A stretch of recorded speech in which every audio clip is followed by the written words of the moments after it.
Tā vien šķiet, ka katrā zemē, tautā un tā saucamajā valstī ir kādi spēki, kas pieprasa no vietējiem cilvēkiem lojalitāti, būt patriotiem un dažādi citādi paklausīgiem viņu noteiktajai sistēmai.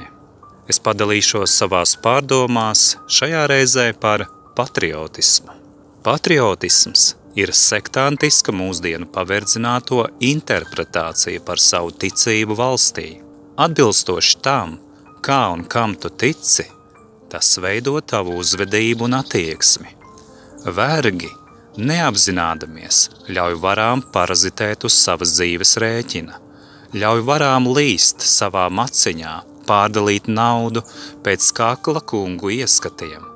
Šādā pakļautībā esot, verga vērtības ir dzert, pīpēt un maksāt arī citus muļķu nodokļus, plus paralēli atgremot, atgaudot propagandu.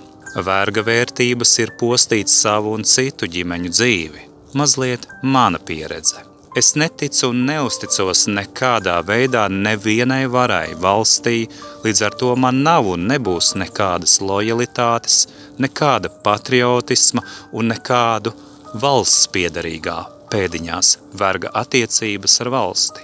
Tieši tāpat, kā nekādus solījumus, nekādus zvērestus neesmu nodevis un nenodošu. Tie, kas nodod zvērestus, kļūst par sistēmas, propagandas, mašinērijas zvēriem, kas kalpo režīmam, dara to, ko no tiem pieprasa kakla kungi, nododami savu sirdsapziņu velna varām, upurēdami cilvēkus, kas nepiedar vergu baram, ticēdami, ka glābi valsti. Un kā ir ar tevi, kas klausies šo vēstījumu? Tu esi cilvēks vai arī cilvēka resurss varas rokās? Padomā par to. Savu ceļu un izvēli izdari tu pats.